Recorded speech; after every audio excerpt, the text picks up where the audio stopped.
So, JNTH 1112 B Pharmacy exams complete అయినాయి. సక్సెస్‌ఫుల్‌గా complete అయినాయి అంటే మాత్రం జేఎన్‌టీహెచ్ ప్రకారం చూసుకుంటే సక్సెస్‌ఫుల్‌గానే కంప్లీట్ అయిపోయినాయి. స్టూడెంట్స్ పరంగా చూసుకుంటే సక్సెస్‌ఫుల్‌గా కంప్లీట్ కాలేదని అనుకోవాలి. అసంతృప్తిగా. అంటే ఇప్పుడు కొన్ని ఎగ్జామ్స్ వీళ్ళు రాయలేదు. దానికి కారణం మీ అందరికి తెలియంది గాదు. అయితే అసంపూర్ణంగా కంప్లీట్ అవ్వడం జరిగింది స్టూడెంట్ పరంగా చూసినట్టయితే. ఇప్పుడు వచ్చేసరికి ఈ రిజల్ట్స్ గురించి అడుగుతా ఉన్నారు. పేపర్ వాల్యుయేషన్ గురించి అడుగుతా ఉన్నారు.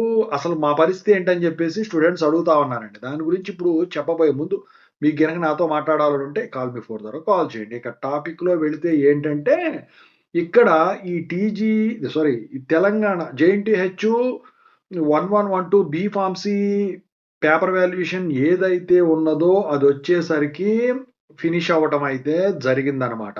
మరి అందుట్లో వచ్చేసరికి చాలా తక్కువ బుక్‌లెట్‌లే ఉంటాయి. ఎందుకంటే ఎక్కువ కాలేజీలొచ్చేసరికి బంద్‌లో పార్టిసిపేట్ చేసినాయి. అయితే ఫస్ట్ 3 పేపర్‌లో, 2 పేపర్‌లో వచ్చేసరికి ఇలా జరిగింది గాబట్టి, అవి తక్కువుంటం వల్ల స్పీడ్‌గా అయిపోయినాయి. ఇక చివర్లో ఈ ఎగ్జామ్స్ కూడా రీసెంట్‌గా కంప్లీట్ అయిపోయినట్టయితే ఒక అప్‌డేట్ అయితే ఉంది. ఆన్‌లైన్, ఆఫ్‌లైన్ రెండిట్లో గూడా జరగడం అయితే జరిగింది. ఈ మార్క్స్ ఎంట్రీ ప్రాసెస్ ఇదంతా చూసుకుంటే, ఈ రిజల్ట్స్ గురించి మాట్లాడుకుంటే ఈ నెలాఖరుకి వచ్చేస్తాయి.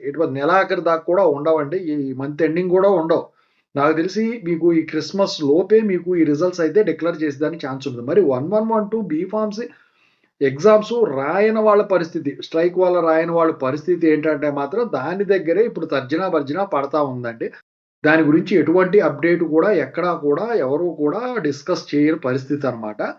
సో, మొత్తానికైతే మరి ఇప్పుడు గనక వీళ్ళ కండక్ట్ చేయకపోతే వీళ్ళ భవిత్యం ఏంటి? వీళ్ళ పరిస్థితి ఏంటంటే మాత్రం, నేను ఇంతకుముందు చెప్పినట్టే సప్లీలు రాసుకోవటమే. పెద్దగా ప్రాబ్లమ్ అయితే ఏముండదు. కాకపోతే మీకు గోల్డ్ మెడల్స్ మీ వరకు వచ్చేపాటికి ఏమన్నా అమెండ్‌మెంట్స్ ఇచ్చేదానికి ఉంటుంది. ఎందుకంటే సప్లీ ఉండకూడదు కాబట్టి గోల్డ్ మెడల్ రూల్ ప్రకారం.